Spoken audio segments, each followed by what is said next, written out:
You're listening to Errol Parker and Clancy Overall, editors of the Betoota Advocate, on Desert Rock FM. Well, welcome back to the Betoota Advocate radio show, live from quarantine. You're joined by myself, Clancy Overall, editor of the Betoota Advocate, and of course Errol Parker, editor at large, sitting next to me. How are you, Errol?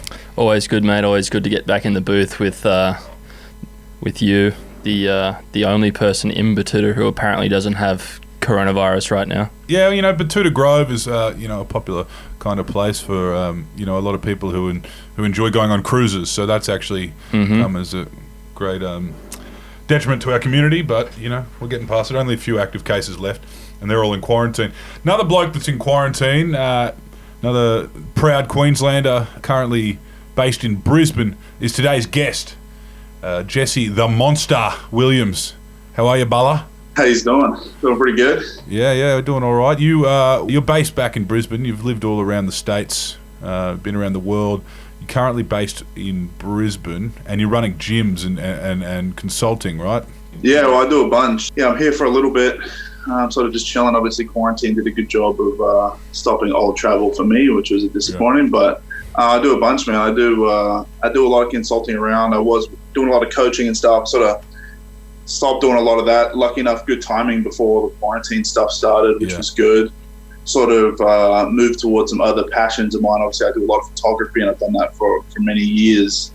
So I started doing a bit more of that, and it's caught wind with a few people, and the areas that I've been lucky enough to work in throughout Australia and the US. So I'm sort of pushing that a bit more at the moment. And if it's one thing I think quarantine has done, is given me a lot of time to focus on things I really want to do. Yep. And I guess using that energy and putting it into the things that I think I'm most passionate about. And, if quarantine was going to stay like this for a long period of time, I guess trying to find things that make me happy instead of things that keep me busy. Now, do you reckon you are the first Thursday Island boy to go to Alabama? Yeah, I definitely think I would be.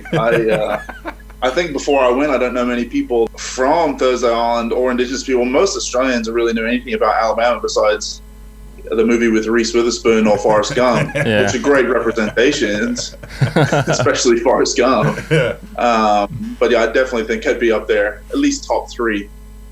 You spent a lot of time in the States. I mean, obviously, you ended up making your way to the NFL, played college football there in Alabama.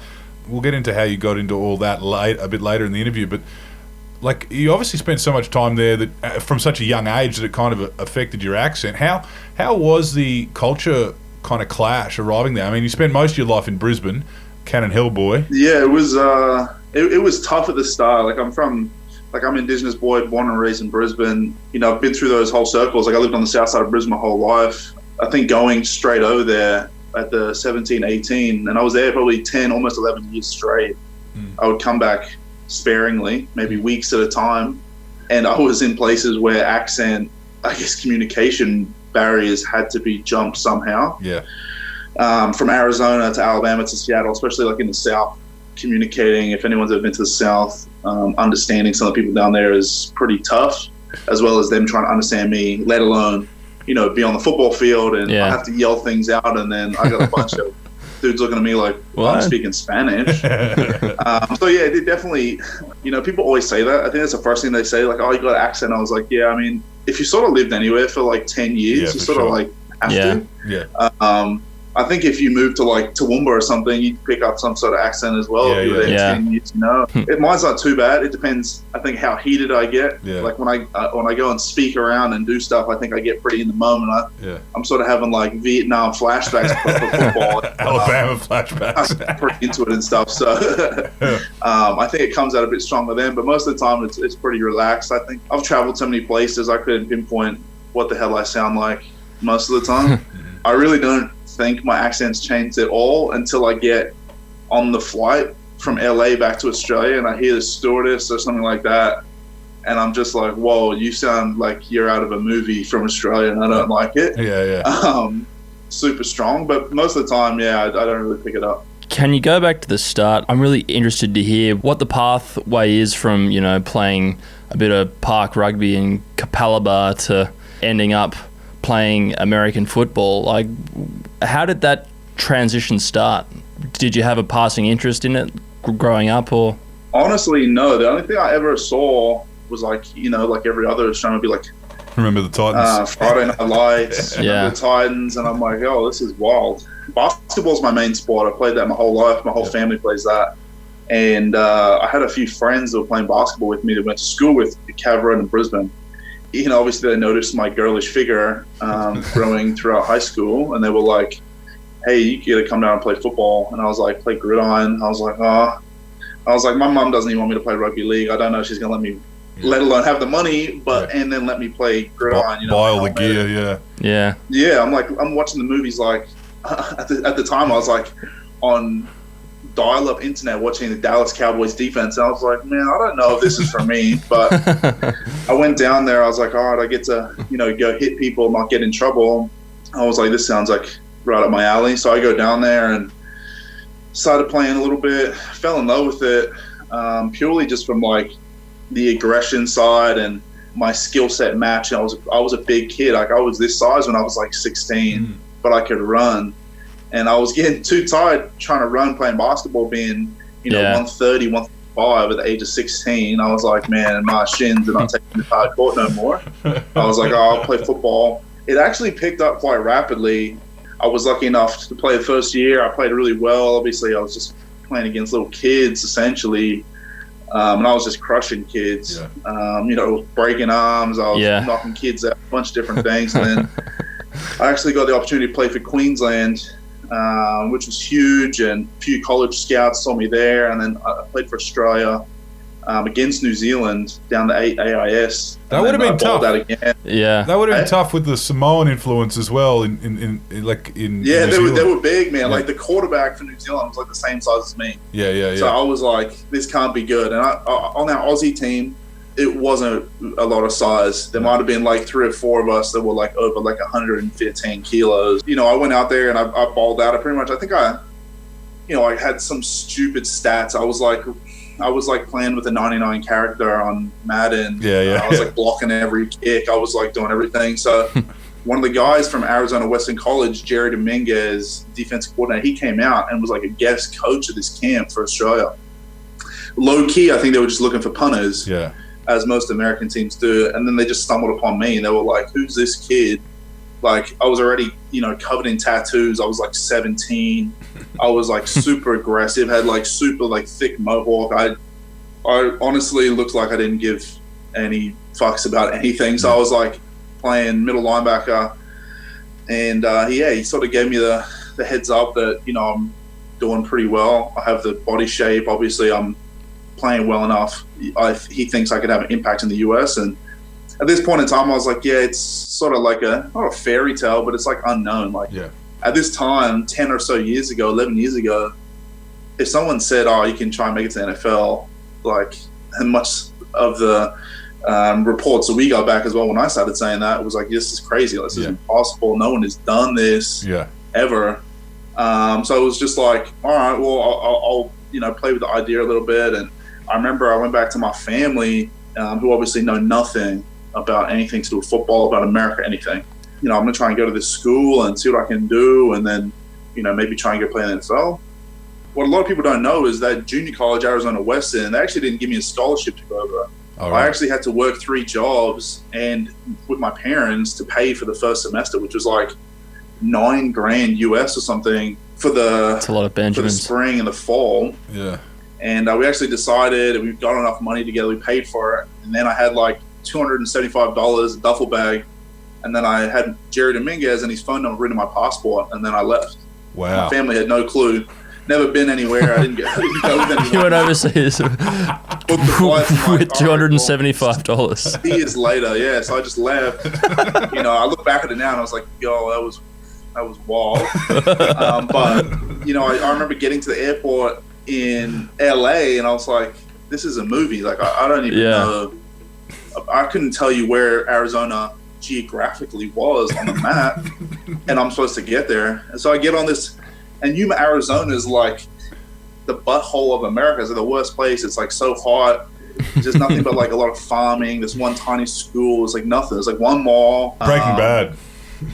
Man, super close. And then I was just like, I get on this tiny plane, like I'm flying to Thursday on this like 8-seater, and I'm like, oh, I'm about to die trying to fly to this desert. I get to the airport in Yuma, looking at the passport, call Jerry, picks me up, man. It's like 123 degrees Fahrenheit. I was dying. I was wearing like a jacket, and I was like, all right, it takes me to the dorms, and then everything sort of started from there. And I wasn't on scholarships. I had, stuff all money. I was pretty much eating, ramen noodles and fresh air for about a year. And they said if I played well, if I showed the opportunities or the headroom that I could get better, then they'll put me on scholarship. So, man, I put everything to it. A lot of the guys there are guys that are from Division 1 that got kicked out, guys that are trying to make it to Division 1. It's like, I try and tell people, it's like the longest yard. Yeah. We're not in prison, though, even though it feels like it, but everyone's just trying to get out. And the harder you work, the more opportunity you can get out. So I couldn't play with a lot of those guys, man. I got there, 6'8", black dudes, with a beard, and like 4 kids that play the same position. Like everyone is big and strong and fast, and everyone's played football, their whole lives. So, I sort of drew a line in the sand and was like, man, this is my only shot. This is like a do or die, And if you met me back then, I would definitely die for that idea. I think that's why it was so powerful. I sort of just outworked everybody. If it was school, if it was, running, if it was lifting, if it was drinking water, I was going to beat every single person. And I did everything. I broke all the conditioning records. I lived in the weight room. I did nothing but, go to school and work out. I guess it's the benefits of living in a real tiny town. Yeah. And then I played that whole year, and I balled out, started every game. We won the conference. And by the end of the year, once everyone got ranked in regards to like being able to get recruited to go Division 1, I was the number 1 player in the whole country. Yeah, right. So as you can imagine, they put me on scholarship. This tiny university. So I actually started getting money then, not money as in like actual money, but they started putting money towards my schooling and like dorm rooms and all that sort of stuff like that. So I was a little bit more relaxed. And then I played another year. And at the end of that, I was the number 1 player in the country still. And I was getting recruited by everybody. The late Joe Paterno would fly out, talk to me on the phone from Penn State. Coach Saban came out multiple times, which is it's a cross-country flight just to see me. They would stay for a few hours and then leave. I think I had over 50-something offers. I pretty much could have went anywhere in the country. How do you navigate that as like, a kid who 1 year earlier didn't really know shit about America? How did you make... my parents knew nothing, Like I would Skype them, you know what I mean? Yeah. And... hey, Mom, the most famous college coach in the world just flew down to Arizona West today to have a chat. Like, how... Man, well, what's funny? I actually, I walked right by Nick Saban in the cafeteria. I didn't know who it was. I walked straight by him. And everyone was like, oh my God, it's Nick Saban. I was like, who the hell is that? I'm like looking around. I'm like, what does he look like? I'm looking at Nick Saban thinking I'm about to see like someone with security or like someone looking, super swole, looking like a real solid dude. It was just this real short white guy wearing a suit just with like this real strong aura. And I was like, oh, it must be him. And I met all the Kiffins, the Ed Orgerons, I met the Kirby Smarts, everyone there. Everyone flew out to sort of see me. And it was crazy at the time. I knew nothing. Joe Paterno called me on the phone, and he was one of the most famous football coaches in the world, Coach of Penn State, who passed away. And I got off the phone and I talked to my roommate, and he was like, "Who's that?" I was like, "Joe Paterno." I was like, "Do you know who that is?" And he lost his mind. I was like, "Why? Who is it?" I was like, "Oh, it was a guy from Penn State." I was like, "Oh, that's weird." And it's pretty crazy. But my roommate at the time, Andrew Power, he was from South Carolina, big white boy from Myrtle Beach, and he played a huge role in that for me. We actually. I remember our dorm room was just full of boxes, just letters. It was just handwritten letters from all these coaches, schools, flyers, superimposed photos of me with jerseys on and like pictures of stadiums with me running around, and like it was outrageous. Like it was just so much dead trees in my dorm room from schools. I was in like, the middle of this Arizona. is too much for me to go through. So I go to Walmart and I buy this big whiteboard. And I sit down with Andrew, my roommate. I just say, hey, every time someone calls or we get a letter, we just write the offer down. And by the end, I had 2 whiteboards. I had to, re-up on another whiteboard. And I started going through it. And, we're going through everything, defenses, current coaches, like how many spots they got, like how many veteran in my position would they have. And Alabama was actually one of the early ones, which was surprising. I think once Alabama sort of offered me, it was just like floodgates. It was like, oh man, if Alabama needs this D tackle, he must be the man. So everyone just sort of flooded it. And towards the end of the junior college career, I started taking some trips around. I actually took a trip September 3rd against San Jose State to Alabama. I went down there for my official recruiting trip, and honestly, it blew my mind. Coming from a junior college where I was pretty much starving most of the time and walking to Walmart to get stuff. And, walking. Some pretty hood stuff. In the Arizona heat. But, it was a lot different. I went to Alabama and, I love country stuff. I love small town sort of feel. I'm not a real big city guy. First game of the season, see 110,000 people in the stadium and then like another 150 to 200 outside just tailgating. I was the number one recruit in the country, so I was somewhat known, but I didn't think I was really known. I never really sort of bought into myself too much, and even just walking around, man, people would scream at me in the stands. People had Australian flags because they knew that I was going to be in town that week. Really? People were screaming everything. I was like, man, this is unbelievable. This is ridiculous. Every single person I met knew who I was right away. The whole weekend, I was like, this is wild. And I was like, obviously, there's a lot of like real pretty Southern girls. Everyone's super nice. I saw the hospitality. I was like, this is amazing. And then, I went and saw the facilities, met with all like teachers and strength coaches, all that sort of stuff. And, I fell in love with the place. It was a decision. It was sort of a split decision for me. It was like when I was taking these trips and sort of choosing where to go, it was like, do I go to a small school and like be the man, like a UCLA or like Hawaii or something? Do I go there and be like the absolute star? Yeah. Or do I go to like a big school like Alabama, Miami, LSU, and earn every second that I get the opportunity to play? If someone's going to write a book or do a movie about it, I was like, it'd be super lame if I chose the easy route. Yeah. So the whole time I was in the US, I just chased that adversity, and I was like, yeah, this has to be it. There has to be some sort of sunshine at the other side of this. And I loved it. I loved Alabama, and they just lost the year before. And I knew Nick Saban wasn't going to lose 2 years in a row, so I was like, "This is a good personal bet to myself to be a part of something that's going to go the whole way." And then, I committed. I spoke to Coach Saban at the end of that trip, and I said, "Man, you don't have to say nothing." And I just said, he just said he'll look after me, he'll make sure everything's taken care of, and he'll do his best part in developing me into a good man and a good football player. And I was like, that's enough for me. I was like, I'll commit right here. So, I mean, what you just said then, 110,000 people at your first game, 200,000 outside. That amount of people in itself is more than you'd get at every AFL and NRL match in one round. You know what I mean? Yeah. Like both codes, every stadium for every so match. Many people. One weekend in winter. How does it feel to sign something like that and money not be involved? You know what I mean? Like, that's the college thing that puzzles a lot of people, particularly in Australia. It's like you're entertaining. You are basically a mercenary in this scenario. Did they give you a car? Do you get anything? Like, is there do you get food stamps? So the way it works, and everyone always says that, they're like, oh man, surely you would get money. It was almost the exact opposite. Nick Saban runs such a tight ship, and discipline and doing the right thing is so high, but also you're the number one team in the country. Yeah. You're the best players in the country. You're under like the tightest microscope of what people are looking at, trying to break you down. Yeah.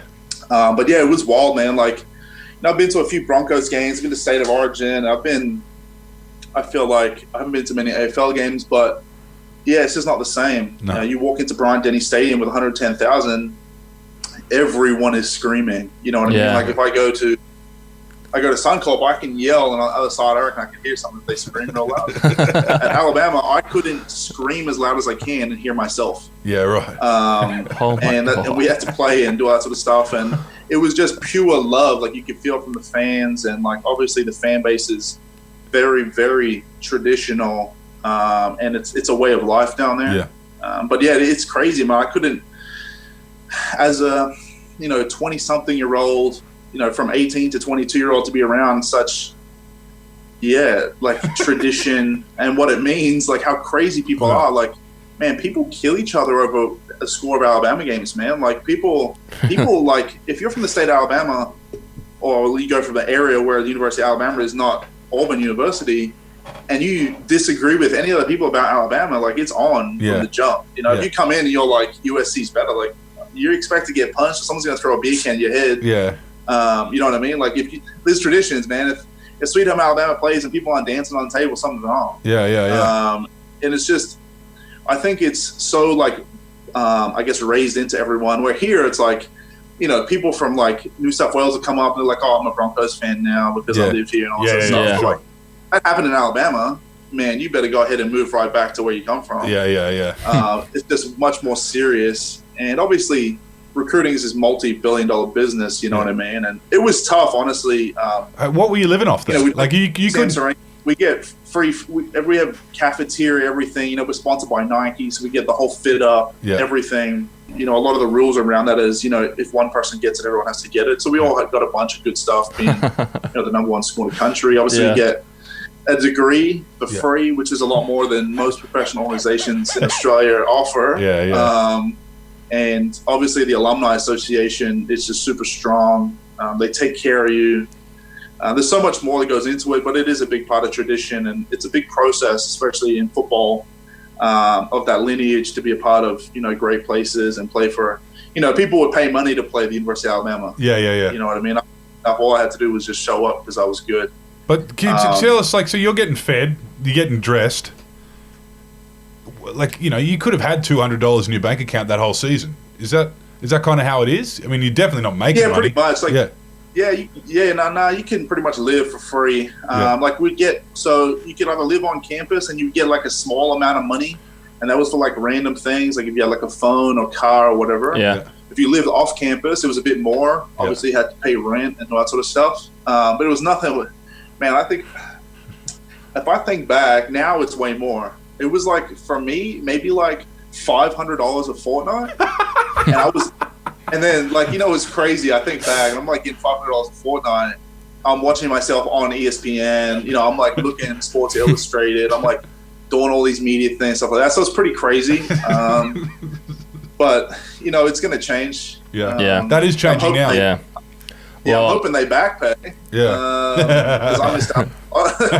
It sounds a lot better than life. Man. Like everyone has to go through it, it was good. It plays a big role in building the team off the field, I think, as well. It sounds a lot better than being in the young Broncos under Wayne back then, you know. I think there's a bit more that goes into it than I think what happens in Australia. Outside football, I think. Well, there's more brown paper bags in Australia. I think Coach Saban does a good job. He's one of the best that I've been around to play for, coach with, and just know on a personal level that, you know, really develops players more than, you know, sort of just running them in and running them out. Now, you kind of went viral a few times. You kind of built a profile around your actual physical performances, not necessarily on the field. At one point, you got up to 157 kegs. Like, that's how much you weighed at peak fitness. And you were videoed benching 270. What? It's almost double. When did that transformation happen? Did that happen college? Did that happen at Arizona or Alabama? Or were you constantly building that up? Or did that happen when you reached the NFL? Yeah. No, so it sort of started when I was 16. For my birthday, I asked my parents to buy me a gym membership at Good Life. Actually, at Good Life Morningside back in the hood. And, Junction Road. Yes, sir. I started training there. I knew nothing, right? I used to buy bodybuilding magazines, and I used to drink like whey protein 38 times a day, and I was just like lifting weights. And one of the things I did was I looked up all the combine scores, and I looked up who was the strongest in college football. I looked up who's the strongest in the NFL. I looked up all the things they could do, and I made sure that those were the goals I was shooting for, right? Yeah. And for me, it was like run under 540. It was like bench over 550 pounds. It was like squat over 550. It was like clean over like, 140, 145. And I was like, all right, this is reasonable. So that's all I pushed towards. And then I think if you talk to anyone that has known me my whole life, they know I'm just like a weight room fiend. I love lifting. I love training. I like pushing myself a lot to points where most people don't like to go. So I just constantly got stronger, and I was around a lot of guys in the US that were just sort of the same. And I started to get around dudes who were stronger, and it goes back to that work ethic thing. I was like, okay, this is a challenge. They didn't say anything, but they're challenging me because they don't think I'm strong enough. So, I just kept getting stronger and stronger. And then I think my senior year is when I started really breaking all the records. That's when I benched 600 pounds, just 272. I squatted like 675. I cleaned like 405. How many reps could you do of 600 pounds? Just one big hooah? One at 600 pounds. Yeah. I don't think many people do reps at 600 pounds. So, no, sir, not me. But and then I ran like a 479, 48, 40 in my pro day. So I was lucky enough to sort of have a little bit of natural ability, but also I had a work ethic out of hell. Yeah. Where'd that come from? I just love lifting. Torres Strait Islander and Murray background. Yeah.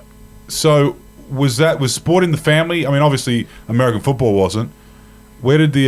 So both my parents played basketball, and my little brother played basketball when he was younger as well, and sports is just dominated. They do play. They love basketball up north, don't they? Up, especially. I think they love it everywhere in Queensland. Man. Yeah, everywhere. But a lot. Cairns Taipans.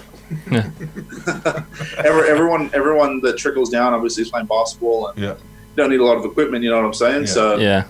So, for me, it was just like when I was younger. My mom was a school teacher, and it was sort of like get straight A's or be really good at sports. So I was like, man, let's do the sport thing. That sounds real good. So I just started playing. So I played everything. I threw shot put. I did school. That was the only thing my mom didn't want me to play was rugby league. Right. I played a lot of basketball pretty much my whole life until football. And then I think the work ethic just stemmed from being around so many high-performing people. And when I was younger and when I was going over there, we faced so much adversity to make it happen, as well as people doubting. Like, I look back and laugh now, the people that said I would never do it, or the people that say it was impossible, all those people, the same people get photos of me and stuff when they see me. And we had so much of that. And the whole time I went over there was not to prove anyone wrong. It was really just to prove my 15-year-old self and my family right that the things we did was worth it. And I kept that real close to me the whole time. I used to run extra, lift extra. I used to do stupid amounts of working out and training and pushing myself. And I just internally, that was just the price. That was the price for me. If I wanted everything, I had to give up everything, and I was the first person to be willing to do that. Do you see any other talent like that making its way through the Australian American football grassroots, or and that kind of inspiration? Because I imagine in my head the kids you were playing with in the park, down in Redlands or even at Queensland level, or they're the kids of American expats, or they're just kind of like hobbyists, right? Yeah, I mean, there's a very obvious. There's a particular man. When I first started playing, there's a very particular type of people that played gridiron in Australia. I wasn't always the most athletic. Yeah, but there was a few, man. Honestly, there's been a few guys I think you go over. It's not for everybody, man. That pathway, especially if you do the long grimy route that I did, it's not for everybody. People realize that real quick. Like, it's more than hard work. Like I said, there's a price. And sometimes the price is everything. A lot of those guys, they get there and they think it's cool. Like, I want to be suited up. I want to play in front of 110,000 people. I want to do that. But there's a whole bunch of other things that go into doing that. And it's not usually fun. Studies apart, what was your degree? Human sciences. So, moving towards strength and conditioning. Yeah, right. I actually got, it'd be 2. So I got associates in business from the first junior college. And then I did finish my 4-year degree in human sciences. And it's tough, man. I couldn't explain to people, you would go from working out in the morning, working out, class all day, practice, go to study hall, and in study hall, you're watching your replays on ESPN. You know what I mean? And you're just I'm reading articles. My tutors are oh, how was the game on the weekend? And I was like, dude, can you just teach me how to do this damn Pythagoras theorem right now? I really need this, So it was real different, and I think I was lucky. I'm not a huge attention guy, obviously I stand out like a mofo, but I never really bought into the hype of a lot of the stuff, including myself, and I kept pretty grounded and pretty sheltered my whole, I guess, career. I do a really good job of not listening to people, and it paid off, even throughout the study and stuff like that. I stay pretty focused on that. I had a 3.8 GPA. I was like Dean's List, President's List, All-American Academic, all that sort of stuff. So a lot of people don't really give a crap about that, you know what I mean? But from an Indigenous standpoint, coming from Brisbane, you know what I mean? Like, it means a lot. You close the gap and then some. Man, just to hold a standard, man. Like, I wanted everything, and I wouldn't settle for anything less. And then my work ethic showed that. And you did it all with face tats. You did it all with face. You did it all with face tats. Man, I went to the White House 3 times with face tats. I don't know anyone else doing. I mean, I shook Obama's real soft hands 3 times. And you had YOLO tattooed down your head. Man, I did everything. It's one thing. People always bring stuff up, and they say how crazy it was. But I was real the whole time, man. I told the truth nonstop. I did nothing but the things I wanted to do and the things I worked for, and no one can ever really take that away from me. I think being so upfront with people, it sort of scares people that, I just do what I feel, and a lot of things I wouldn't want to live my life any other way. When I get old, I look back and all the work and all the aspirations and, all the doubt and all the awards and stuff sort of fade away. But, when people talk about people that went to the US for football, my name seems to be number one at the top most of the time. So it means a lot to me, leading the way. I see a lot of these kids now, and, I'm still good friends with a lot of guys. That Australian camp I played in, actually Jordan Berry was the kicker for that. Right. He's still in the NFL, and I'm pretty close with Adam Gotsis. I trained with him a few times in Atlanta.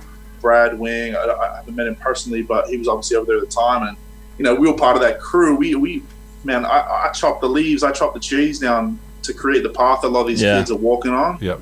And it means a lot to me, man, because it's an amazing opportunity for these kids. And I would send every single one if I could.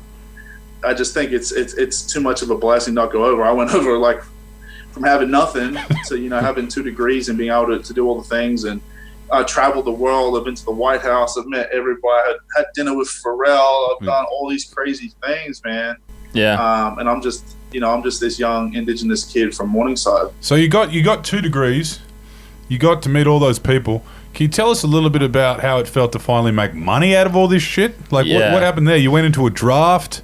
A few people use this word, but it's almost like slavery, the college football system, where you kind of, very close, very close to it. And then all of a sudden, now it's the time. You've managed to go through all this. You've gone through Arizona. You've gone through Alabama without getting injured. And you're at the point now where it's time to actually go pro. Man, it's pretty wild. I actually did get injured. I had a few surgeries when I was at Alabama. I just came back really quick. Yeah. I enjoyed a lot of the process of getting ready, a lot of the training stuff, getting ready to go professional. It was, even from a young, I guess, journey point, not at one point was I thinking, I need to go make this money. Yeah. That never really popped into my head at any point. Even when I was going through Alabama, I was just like, man, whatever. Like, I'm just trying to, every day I get to wake up, I'm like, this is a blessing. Let me just go do this work. Yeah. And then, the draft was coming along. I was actually ranked really high. I was like top 3 D tackle in the country coming out of the draft. And then we played the SEC championship. I actually really hurt my knee. Yeah, right. I do a little bit of damage in my knee. Someone gets thrown into me from behind in the first quarter. I take the second quarter off. I come back and ball out in the third and fourth quarter. I go into the change rooms, take some tablets, get some shots. I'm like, let's ride. So I played third and fourth quarter with no regard for my health or the future involved. So I was like, it's whatever. I signed up to commit to the University of Alabama. I mean, I'm pretty well known for this one game because of me coming back, and I had some pretty big plays to help us win that. And then we had 2 weeks to get ready for national championship. So all I did was rehab, train, get ready. We played national championship, started, did everything. Obviously, we whooped Notre Dame in Miami. And then, then the downside of playing at Alabama is we get a really short off season because we just play every national championship, and that's the last game. So we have the shortest amount of off season. So I had 4 weeks to get ready for the NFL draft, and I was like, for the combine. I was like, this is no good. So a week later, after the national championship, I had to have surgery on my knee. Have surgery, clean everything up, get everything ready, start rehabbing right away. So I can't do anything with the combine. Just the mental side of things. Benched and then just stopped. Did the mental stuff, did all the testing, which is like excruciating. 3 days of like hardly any sleep, barely any food. Like, wait, they actually do mental testing, like the SAS. Well, they do the Wonder Leg, which is like a bit of a stitch up. It's like a modified like IQ type of thing. But so you have to meet specifically with each team, or the ones that are interested in you. So I met with a lot of people. I was ranked pretty high, and they pretty much put you on the board. So, I met with, Patriots, probably a memorable one, and Belichick and the D-line coach would just put you on the board, and they'll say, draw up a too tight offense, QB and shotgun spread. We're running a 3-4 defense. X, Y, and Z is happening. Like, where's the nickel? What would the defensive end have? Like, how would the three tech read that? All this sort of stuff. Yeah, wow. And you've got to map it out on the whiteboard.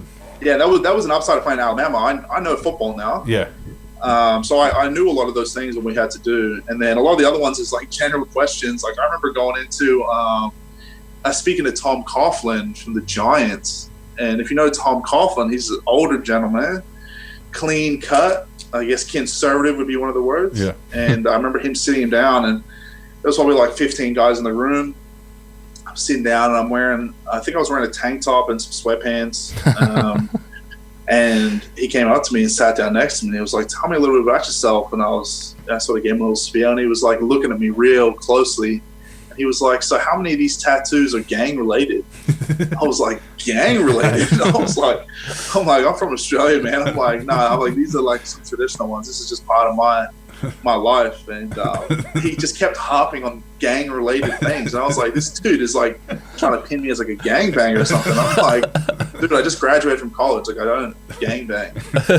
But it was real intense, man. Like the meetings would go to like 3 a.m. They would make you real tired and like try and drum you into like saying some stupid stuff. And then they'll drug test you on the spot. And then like most of the time I was like, you walking around half naked. Everyone's like, it's like a big meat factory, you know what I mean? Like dudes just like they want to see like they were like, "Oh, do a full squat," or they'll be like, "Oh, jump and touch the like it's just stupid stuff. They just try and get in your head. So then That's that was weird. enjoyable. I mean, honestly, it was a blessing to be part of some of the top players in the country to get invited, but it's not something I choose to do once again. And then from there, I went into the draft, and my family wasn't over here. My family came over a few times when I was in Alabama playing. They watched my first game and a few of my other ones my senior year. And then it was just me, man. I actually got the call when I was in the weight room at Alabama. I stayed in Alabama the whole time and trained to get ready. I knew that I didn't really care about money or where I got drafted or anything. I just knew that it was my job to control my controllables. Yeah. And that was to be ready whenever I was called upon. How was your knee at this point? Yeah, it was good. It was fine, right? Yeah. So this is the downside. Like I passed every physical. Everything was fine. And I was running. I did everything, did the pro day, did everything. That's when I ran my fastest. You can look it up on YouTube, man. I was moving. Yeah, then from there, draft day comes along. My agents, obviously have projections to go in the first round, second round, third round, whatever. Obviously end up falling to 137 the 5th round. I was like, that's whatever, man. It's not a big deal. Not really missing anything. Once I step in the door, we're all starting from square one anyway. Yeah. So I just made sure I was ready, man. I worked out the whole time. They actually called me when I was working out. I took the call, spoke to John Snyder, spoke to Pete Carroll, spoke to Dan Quinn, who was a DC at the time. It was just like, yeah, I'm ready to go.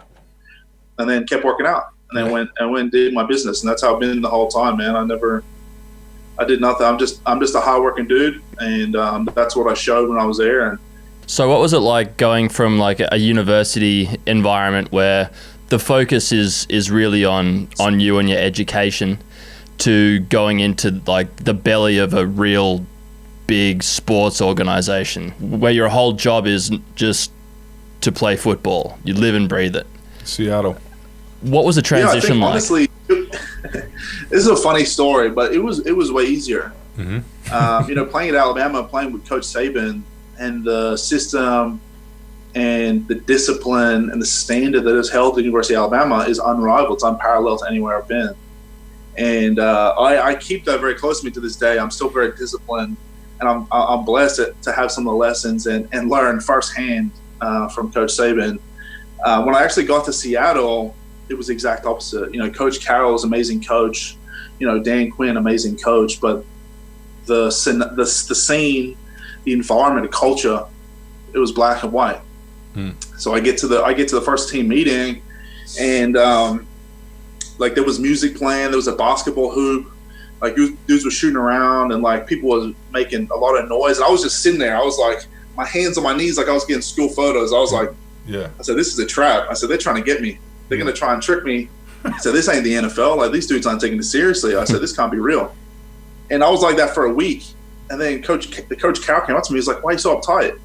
I'm like, this is just not what I'm used to and all that sort of stuff like that. You ever been to Alabama? Yeah, I was just like, do you know Coach Saban at all? Like, this is like, I've never heard music in the whole building my whole time there. So I started to loosen up, and obviously it was a lot better. But yeah, it was a lot different for me, culture change wise, because I was so used to like 10 minutes early is on time. Like, I'm saying to do extra every day, and like people look at me like, what is this guy? Like, this dude's like a robot or something. But honestly, I enjoyed it a lot. Obviously, having no school was a good part of that, being able to graduate and get that over and done with.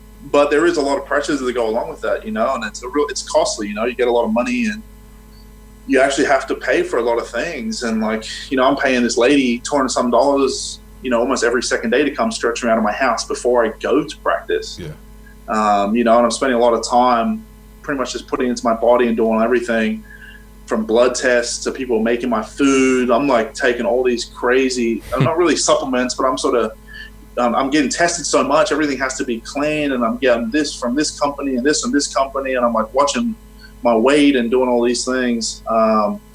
So it's nice to have that focus, but it's tough because it's a lot of work, man. It's unlike, I don't think any sports really in Australia are at that level. I speak to a lot about on and off the field stuff, and the standard of what I had to do was much higher. And, but it was, you know, it was much, I guess, much more development based.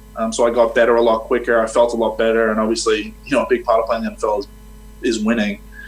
So to be around that culture in a different setting, in a different role, it was fun, man. I really enjoyed it. I was part of some of the best teams to play football, and the best part about being around those great teams is being around really good men.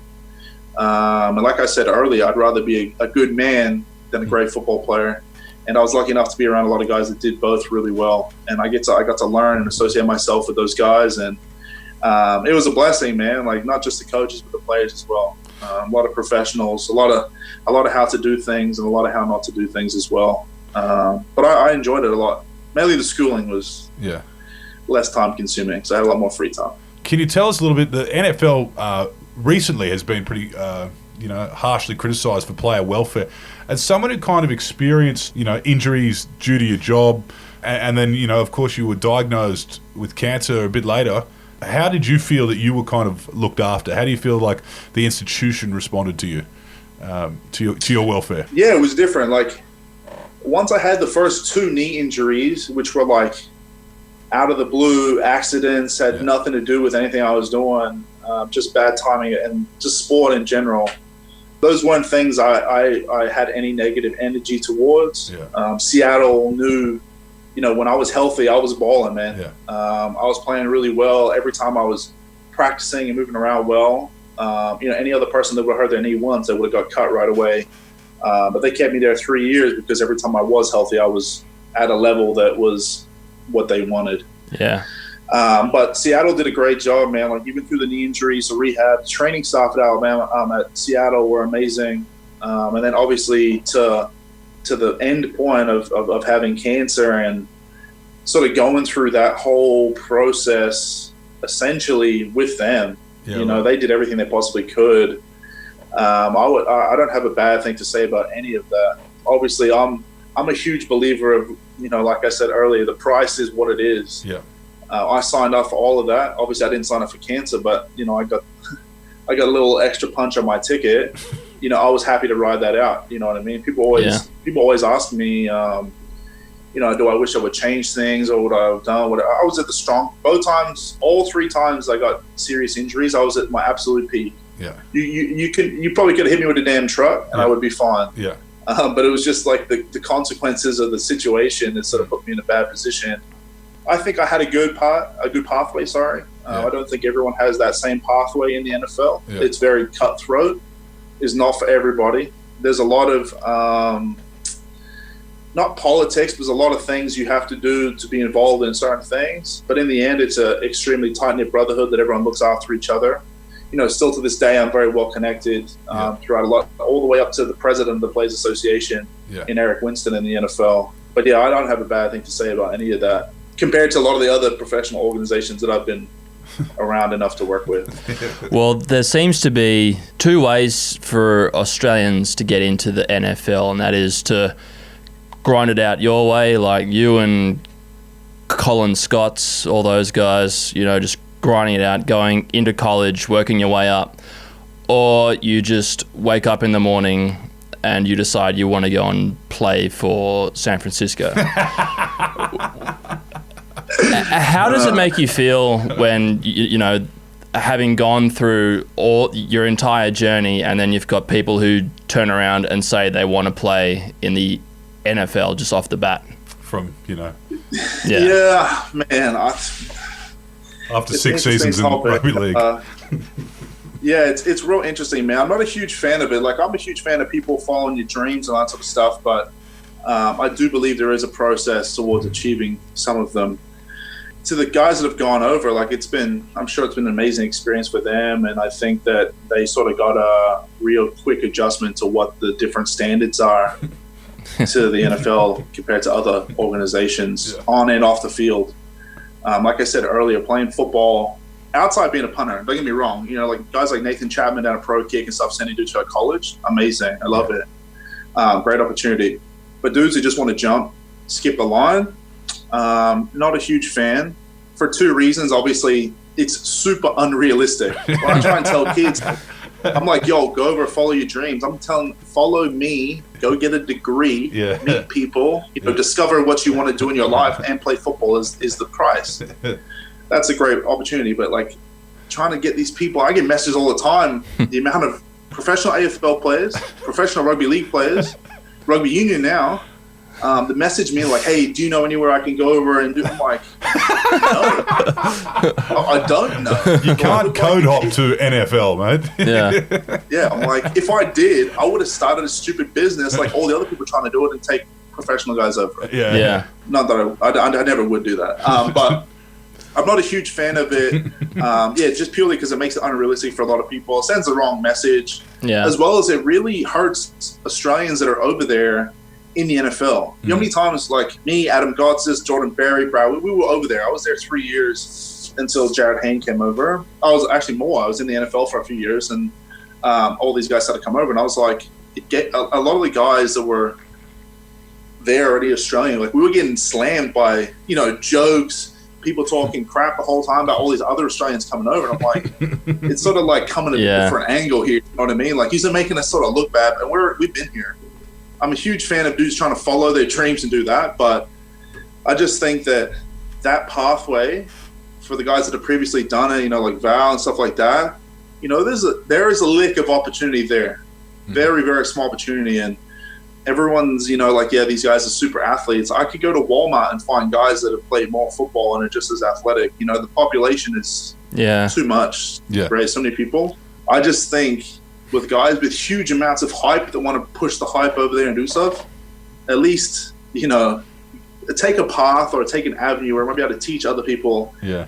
Besides chasing unrealistic dreams or pushing outside the bubble, like no kid is going to be able to have enough money to go train at IMG. It's impossible. Yeah. No Indigenous kids going over there. Yeah. But if you tell kids, you know, working hard and, you know, stick to their morals of the things they want to do, and then take this process to get over there instead of just jumping all this other stuff, it'd be a lot better. But you know, I've met a bunch of guys that have wanted to go over and do that sort of stuff, and the first thing I tell them is like, A, don't, and B, there's a lot more that goes into it. You know what I mean? Like the speed is a different speed. I was there, I played with some of the best coaches and players who ever will play, and every day till my final day, I was still learning nonstop. Nonstop. And I was like, man, I'm still like, the whole time I felt like I was behind. I need to get better. And then I see these guys go over, and then I watch their training film. I'm like, oh Lord. I was like, maybe I feel like I took the right approach and I got the most out of it. I got a degree, I experienced everything. And I see a lot of these guys sort of, not just the ones that you see on the media, the ones that have tried and didn't get as far as those guys. Jesse, can you tell us? I mean, we obviously know Jared Hayne, but we're going to edit this out just to protect everyone's contracts. But can you tell us some of the names of the DMs you get? Oh man, I couldn't tell you them. Like I just see the verified ones. I work closely with the NRL every now and again. I whenever I would go and speak at like different teams and stuff, I would get a lot of guys right after message me. DM you Yeah. straight I away. don't know a lot of the players. Like, Yeah. honestly, Yeah. when They're I was in 19 the years old. NFL, Yeah, I was like, who is this guy? They're verified. You know, they post. I can just tell by like their first few slides of their IG of like, you know, they're sponsored by a Mazda in their local area. They play for like some Sydney-based team or they do something. But like even when I was in the NFL, I didn't know who Jared Hayne was. Yeah. Like I've been gone out of the country for like 5-6 years. Everyone started hitting me up, and I was like, who are these guys? They were like rugby players. I was like, I've never seen these people in my life. You know how many, I used to get questions all the time, like, what do you think of this guy? I was like, I don't even know who that is. You know what I mean? I He's couldn't tell from you Parramatta. who's my native origin, man. Like I haven't been in the country in 7 years, so it's going to be tough. But yeah, it's real different, man. Like a lot of AFL players went over. A few was when I was in Seattle. A few came and worked out in Seattle, and I could tell as soon as they rocked up, they had like kind of shorted because when they work out guys, they all wear the same stuff, right? And these AFL players, they must have rolled their shorts up because they were tall. They had short shorts on already. I was like, that dude has to be from Australia. I was like, his shorts are way too short. There's no dude in the US wearing shorts like that. And then I saw him kick it, and I was like, yeah, that dude played in the NFL for sure. And he did. Yeah, I don't recommend it as a path for people to go over, that's for sure. Yeah. Now, lastly, Jesse, we're exhausted. I'm exhausted personally listening to that workload that you've kind of experienced over the last 12 years. 2 degrees, first Australian to win a Super Bowl ring. Was there any time for partying in Alabama, Seattle? How was that? Just, you know, you can summarize with that. Yeah, there wasn't a lot of time, but there was a lot that got done. Hell yeah. You know, I was lucky enough to win 2 national championships. The first one was in Louisiana, New Orleans, which is, you know, a hotel was on Bourbon Street, so I was pretty wild. And then the second one was on South Beach in Miami, and I stayed the Fountain Blue in Miami. And it was pretty wild. And obviously, we went to 2 Super Bowls as well. Won the first one, lost the second. So I've had a pretty wild time of, you know, I don't drink. Yeah. I didn't start drinking until 2 months ago, and it's only because I was like drinking whiskey like an old man. Till that day, I never drank alcohol my whole life. Yeah. So I wasn't really, you know, in the position to get in trouble most of the time, which was good. Not Dennis Rodman. But yeah, it's a lot of crazy things. I try and tell people, like, the University of Alabama with like fraternities and sororities, man, it's like a movie. I couldn't believe it until I lived some of those situations off the field. And I was just lucky enough. I made it out unscathed, and I'm lucky enough to still be here today. Good stuff. Thanks for joining us. You're in good health at this moment? Yeah. I had a few health troubles last year. Yeah. Like I said, I just trying to refocus my energy back on, feeling better and doing things I want to do, not so much things that just to keep me busy. Yeah. Good stuff. Wash your hands. Make sure you don't get coronavirus. Is the last thing you need. Man, I'm trying to keep this 1.5 thing for the rest of my life. I'm just going to call it space from now on. Yeah, let's just do Zooms from now on. Thanks for joining us, Jesse. Thanks. No worries. Appreciate it.